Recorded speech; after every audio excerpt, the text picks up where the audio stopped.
નમસ્કાર દર્શક મિત્રો, આપ જોઈ રહ્યા છો મહાતેજ 7 ન્યૂઝ। હું છું પાયલ બામભણિયા। તો જોઈએ આજના મહત્વના સમાચાર સુરતથી। સુરત મનહરભાઈ બારૈયા અને 1008 મહામંડલેશ્વર મહંત શ્રી ઋષિ ભારતી બાપુ ઉપસ્થિતિમાં સ્વકરણભાઈ બારૈયાની શ્રદ્ધાંજલિ।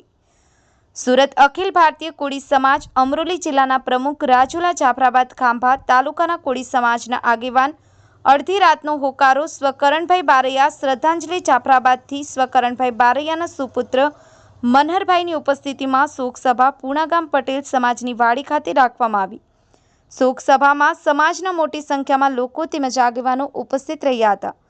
સુરત શ્રી મહામંડલેશ્વર 1008 અમદાવાદ સરખેજ ભારતી આશ્રમના મહંત શ્રી ઋષિ ભારતી બાપુ દ્વારા કરણભાઈ બારૈયાની દિવ્ય આત્માને શાંતિ આપે અને ભગવાન પરમ પરમાત્મા તેના શરણોમાં તેમને સ્થાન અને કરણભાઈના પરિવારને દુઃખ સહન કરવાની શક્તિ આપે અને સ્વકરણભાઈની સેવાકીય પરંપરાને તેમના પુત્રો અવિરત જાળવી રાખે તેવી પ્રાર્થના કરવામાં આવી હતી।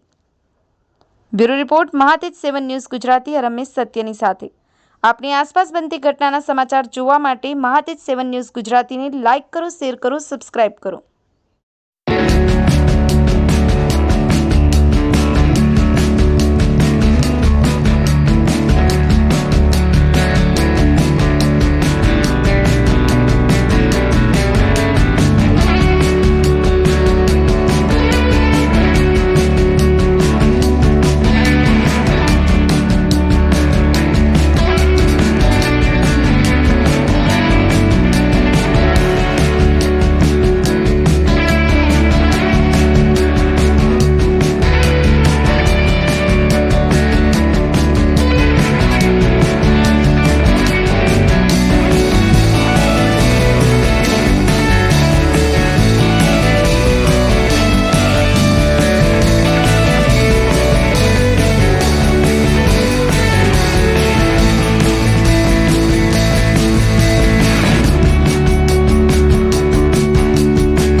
વાત કરી છે કે આ સંભાળના સમયની સાથે સરી જવાના ખુશ્બુ જીવનની કિંતુ ચોગમ ભરી જવાની।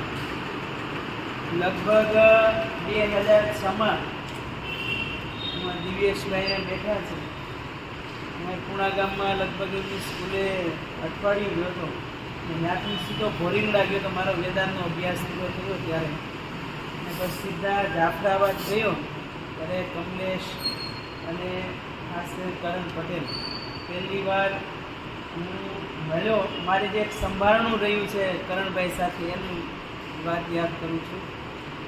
મારી વેદાંતની પરીક્ષા આચાર્યની બાકી હતી અને મને કે કરણ કહ્યું કે બાપુ શું સેવા કરું? એટલે તો મારે ઉપનિષદના ગ્રંથો 10 લેવાના બાકી છે.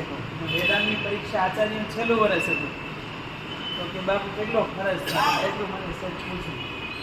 તો મેં તો એ મારે આચાર્યને પૂછવું પડે. તેના ખિસ્સામાં એને પાકીટ કાઢ્યું તો 6000 રૂપિયા હતા. તો 5100 આપે, 1100 આપે, પણ એને 6000 ખિસ્સામાં બાપુ લેવા દર્શન. પછી એમના ઘરે આવ્યા. મનહર એટલો ક્લોઝ નહોતો ત્યારે, પણ એ એક યાદી પછી વાર સમૂહ લગ્ન થયા એમાં પણ મારે હાજરી આપવાની થઈ. પણ એક વસ્તુ યાદ રાખજો, ગીતામાં કીધું છે કે નિર્માણ મોહા જીત સંગ દોષા અધ્યાત્મ નિત્યા વિનિવૃત્ત કામાહ દ્વંદ્વેર વિમુક્તા સુખ દુઃખ સંજ્ઞૈ ગચ્છન્તિ મૂઢા પદમ વ્યયમ તત. આપણા શાસ્ત્રોમાં 3 પ્રકારની ગતિ બતાવી છે. એક તો નરક ગતિ, અધર્મનું કામ એને સીધી નરકની ગતિ, સારા કાર્યો કરે ને સ્વર્ગની ગતિ, અને જે ભગવાનની ભક્તિ કરતા હોય, ભક્તમાળના જીવો હોય એને ધામની ગતિ બતાવી છે. અને એનાથી જો એક વિશેષ મારા ચિંતન પ્રમાણે કહું કે જે પરમાત્મા સિવાય અથવા સદગુરુ સિવાય કોઈને ઈચ્છતા જ નથી, એને સાક્ષાત જ્યાં બેઠા છે ત્યાં જ ભગવાન મળી. એને પુનરપી જનનમ પુનરપી મરણમ પુનરપી જનની જઠરે શયનમ ઈ સંસારે બહુ દુસ્તારે કૃપયા પારે પાહી મોરારે ભજ ગોવિંદમ મૂઢમતી. એને કોઈ ગતિ કીધી જ નથી. એને આ શરીર સ્વતંત્ર રીતે છોડી શકે છે અને સ્વતંત્ર પાછી માની કુખ પસંદ કરી શકે છે. એટલે હું તો એમ કહું કે કરણભાઈમાં એ ભક્તિના સંસ્કારો હતા, એટલે એને લીધે મારે લગભગ જાફરાબાદ 2-3 વખત જવાનું થયું. અને ત્યાંના જે બધા આગેવાનો છે એને પૂછજો ક્યારેક. મને તો બધાને છે. હીરાભાઈ કીધું હતું કે બાપુ તમારે અહીંયા જ રહેવાનું. એને બાજુમાં દરિયા કિનારેની જગ્યાએ કીધી કે ઝૂંપડું, ત્યાંથી કોદિયાવાળે કેટલા આવતા હતા ત્યાંથી. એટલે મેં પણ મને દરિયા કિનારે ફાવશે નહીં, કારણ કે ત્યાં પછી હાથ પડે નામ ચાલુ થઈ જતું. એટલે હું ત્યાંથી ભાગ્યો, સમજાણ. એટલે પણ બધાની ભાવના હતી બાપુએ જાફરાબાદ રોકાય તો સારું. એમાં એક કરણ પટેલ હતા, બરાબર. એટલે એમની ધર્મની ભાવના હતી. અને જેમ નરસિંહ મહેતાએ કીધું કે હરિના જન તો મુક્તિ ન ઈચ્છે જન્મો જન્મ અવતાર રે, નિત સેવા નિત કીર્તન ઓછવ નિરખવા નંદકુમાર રે, ભૂતળ ભક્તિ પદાર્થ મોટું હો તો બ્રહ્મલોકમાં નાહી રે. તો આ કક્ષાનો જીવ એ કરણ પટેલ હતા. એટલે એમની સ્મૃતિમાં હું તો કહું ગિરનારી મહારાજ, માંધાતા મહારાજ એમના ચરણોમાં સ્થાન આપે અને એમ થાય ફરીથી જાફરાબાદમાં કોઈ સત્કાર્યો કરવા છે તો હું તો કહું ગિરનારી મહારાજ એવી એમને શક્તિ આપે કે સ્વતંત્ર પાછા એ માનવ દેહ ધારણ કરીને જ પાછા આવે અને પાછા એના જે સેવાના કાર્યો છે કરતા રહી. અને મનહર અને કમલેશ અને એના સમગ્ર પરિવારને ગિરનારી મહારાજ ખૂબ ધીરજ આપે. અને મારા વેદાંત પ્રમાણે હું કહું તો એક વસ્તુ યાદ રાખજો, જ્યાં સુધી અજ્ઞાન છે ને ત્યાં સુધી મૃત્યુ છે. આપણા શાસ્ત્રોમાં એક તો કમોત પણ લખ્યું છે, પછી એક મંગળ મૃત્યુ કીધું છે, વીર ગતિનું મૃત્યુ કીધું છે, એક સમાધિનું મૃત્યુ.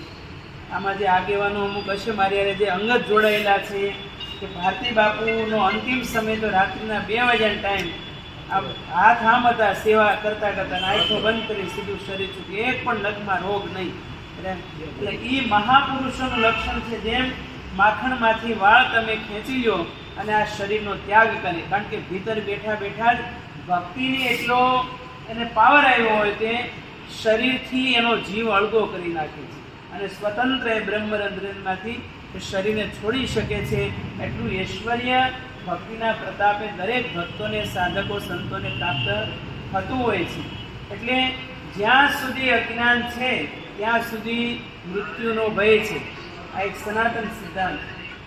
અને એટલા માટે ગીતામાં કીધું કે જાતસ્ય ધ્રુવો મૃત્યુ ધ્રુવમ જન્મ મૃતસ્ય ચ.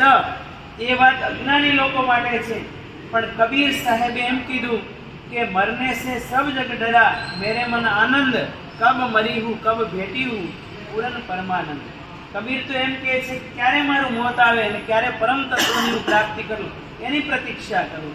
અને સ્વામી રામતીર્થ તો એમ કહેતા કે જબ સે સુના હૈ જિંદગી મોત કા નામ હૈ, તબ से मैं सिर पर कफन बांध कर वो कातिल को ढूंढता हूँ कि वो कहाँ. તો આવો નિર્ભય અને અભય ભાવ એ કરણભાઈ પટેલમાં હતો. કારણ કે મને જે સમાચાર મળ્યા તે સહજ એ શરીર છૂટવું ક્યારે થાય, એ ભક્તિ અંદરથી આવી તો થાય. અને એટલા માટે એમના જે સદ્ગુણો છે એનું કાયમ આપણે સ્મરણ કરતા રહીએ અને એ સદ્ગુણો આપણા બધાયમાં આવે. એ નિસ્વાર્થ ભાવે તમને અમરેલી